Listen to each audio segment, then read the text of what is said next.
My name is Eleanor Vance, and I was 34 years old the afternoon I sat across from my husband's family attorney and watched him slide a single sheet of paper toward my mother-in-law instead of toward me, the way you slide a check toward someone who is about to lose. They had spent 18 months calling me a gold digger at every dinner, every holiday, every quiet aside meant to be overheard. What none of them understood was that the document they forced me to sign before my wedding had a clause they never bothered to read twice. Welcome back to Calm Drama Stories, where quiet women face loud families and let the truth do the shouting. I am a forensic accountant.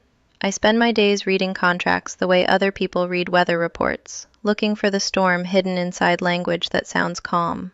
I do not raise my voice professionally because volume has never once changed a number. I carry a leather folio everywhere I go, the kind that holds documents flat and protected, because paper is the only witness that never changes its story under pressure. I married Daniel Pierce at 29, 3 years after we met at a financial conference where he spilled coffee on my blazer and apologized for 10 straight minutes. His family had money the way some families have height, inherited and unremarkable to them, remarkable to everyone else. His mother, Vivian, decided I was a problem the moment she learned I came from a town she had never heard of. She called me practical, in the same tone Gerald once called Miriam efficient, a compliment with its teeth filed into an insult. Before the wedding, Vivian's attorney presented me with a prenuptial agreement 4 days before the ceremony, timed precisely so that backing out would have cost more than signing. I read it 3 times. I understood every clause. I signed it anyway because I loved Daniel and because I trusted that love would eventually outweigh his mother's accounting of my worth. For 5 years, I managed our household finances, audited his family's small business twice for free when their accountant quit suddenly, and sat through Thanksgiving dinners where Vivian introduced me to guests as Daniel's wife, the accountant. Never my name, just my function, the way you'd describe a useful appliance.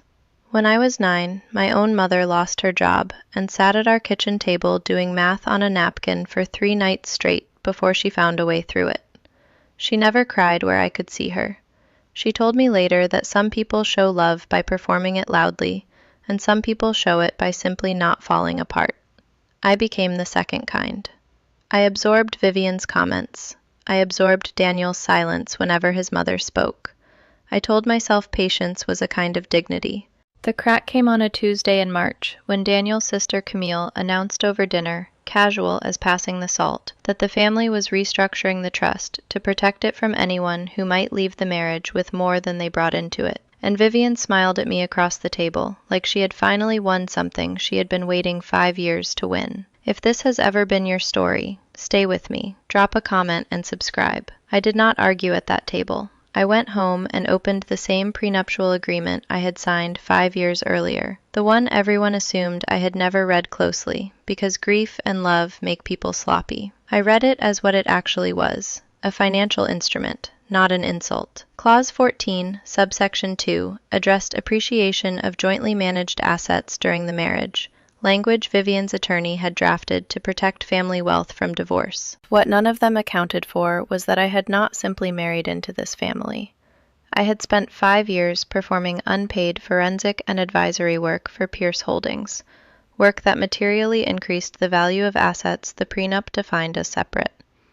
I pulled every email where Vivian had asked me to review quarterly statements. I pulled every late night where I had restructured their accounts payable system, free, as a favor, as a daughter-in-law trying to belong.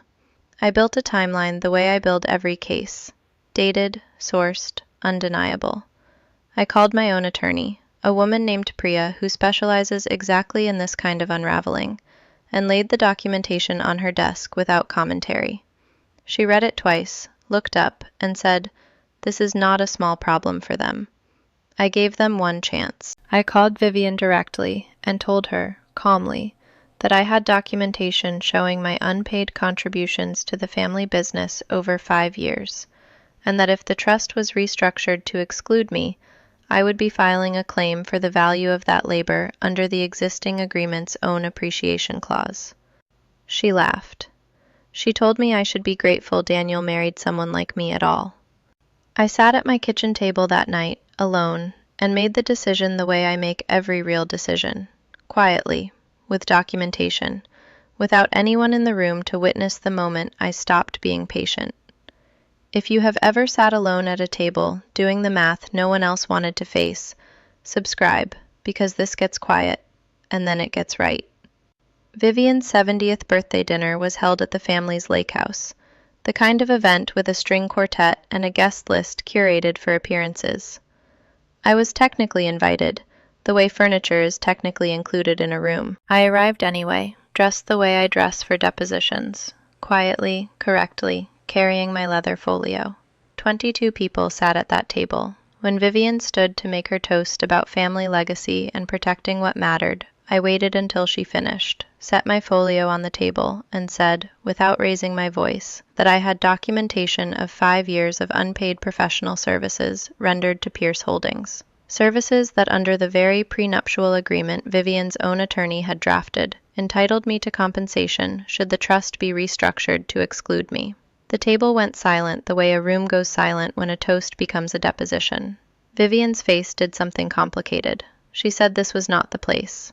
I said it quietly, so the whole table had to lean in to hear it. You called me practical for 5 years, Vivian. You were right. I was practical enough to read what I signed. Daniel's uncle, an old family friend named Walter, who had known the family for 40 years, said softly into the silence, Vivian, she's not wrong. You built this trap and forgot she could read the lock. Drop a comment, subscribe, share this with anyone who has ever been underestimated at their own dinner table. I walked out before dessert. No slamming doors, no raised voice, just the quiet click of my heels on hardwood floor. The legal process moved exactly the way these things move, slowly, through attorneys, through documentation, through the grinding patience of contract law. The trust restructuring was halted pending review. A settlement was eventually reached that recognized the value of 5 years of unpaid labor, not the fortune Vivian feared, but enough that the family understood precisely what had been underestimated. Daniel and I separated quietly 6 months later, not because of the money, but because watching him stay silent at that table for 5 years had taught me something about loyalty I could not unlearn. I did not feel triumphant walking away. I felt old in the specific way you feel old after carrying something heavy for a very long time and finally setting it down. Walter still calls me on Sundays. He tells me stories about Daniel's father, a man who built the original business with his hands and would have hated what his money eventually became. I did not know those stories before. I know them now. Vivian called me practical at every dinner for 5 years, meaning it as something small. She was right about the word and wrong about everything underneath it. A practical woman reads what she signs. She documents what she gives. She makes sure that when the room finally goes quiet, she is the only one holding paper instead of excuses. That is my story, a prenuptial agreement nobody thought I had read, and a quiet woman who finally let the paperwork speak for her. If you have ever been called practical by someone who meant it as an insult, let this be your sign to read the fine print twice. Drop a comment, hit subscribe. I will see you in the next one.